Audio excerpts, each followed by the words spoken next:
برغم الظروف الصعبة والوعكة الصحي اللي أنا بمر بها اليومين دولي، وأديكم باين على صوتي، نزلت أسك وسألت الناس إيه اللي تتمنوه قبل السنة الجديدة، يعني في خلال شهر 12، وقلت أشوف فيها إيه اللي الناس نفسها فيها. الناس أول واحدة ما تقول لي أتمنى إن ربنا يجمعني بيه على خير إن شاء الله يا إيليا. ماشي يا محنو، ماشي يا محنو، ياكش ما تتخزوقيش في الآخر تاني ما يقول لي الشهر ده يخلص. طيب هل السؤال المهم، هل أول الشهر الجديد هتتوظف في الخارجية؟ هتمسك في المطار؟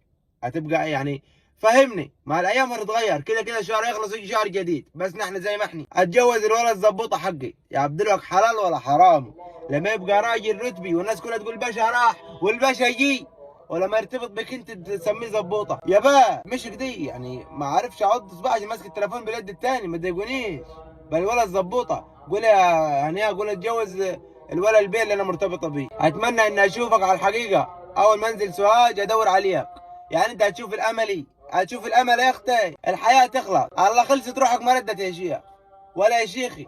هي الحياه تخلص دي انا، انت عايز تموت قول يا رب اموت، لكن الحياه تخلص يبقى كلنا كده هنخلصوا. الله خلصت روحك ما ردت. انا لسه انا داخل في جمعيه ما قبضتهاش، ولسه ما شفتش دنيا وما اتجوزتش وما فرحتش، تيجي تقول الحياه تخلص الحياه تخلص. الله خلصت روحك ما ردت. نفسي ربنا يهدي عيالي علي، تعبت بجد. التربيه الايجابيه اطلع عيال قليله الادب، من يوم ما الضرب بطل والعيال طالعه قليله الادب، مفيش سمع كلام.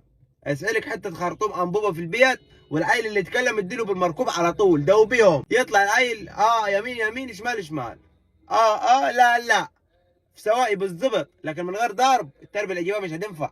لكن فاكر لما تمنع عنه الهوز والتوينكز هيسمع كلامك يا؟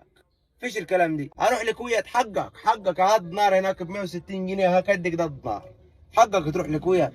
بس قافله يا ولدي، قافله والله. فلوس كثير بالدولارات، يعني كمان انت ما تشرب.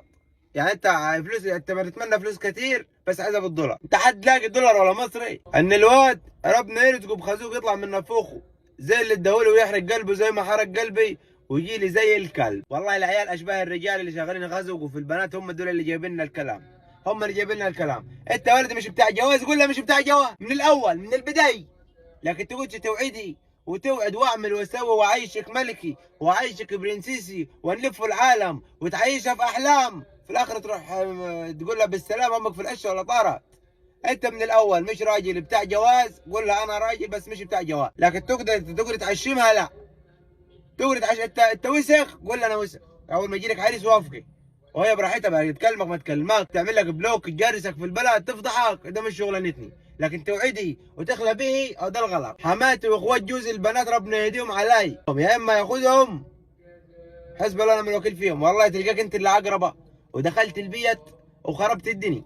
يعني هو وامه واخواته اللي تلقى لهم 20 30 سنه عايشين مع بعض، افتكروا يزعلوا من بعض لما جيت انت، ما انت اللي خربت الدنيا بعرقوبك الناشف وبوزك الناشف دي. والله ما حد جايب المشاكل في رجليه غيرك انت.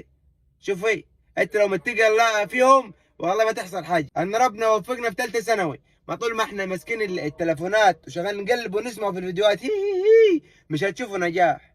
لكن انا اللي عارف ان ربنا يوفقه دي، اسعى يا عبد وانا اسعى معاك. اللي البني ادم بيعمل اللي عليه وربنا يكرمه، يسيب التليفون من يده ويذاكر. لكن طول ما ماسكين التليفونات عاد دقني لو نفعتك. بس خلاص، وما تنسوش تبعتوا الاسئله الجديده بتاعتكم في الاسك، هتلاقوه في الستوري. سلام.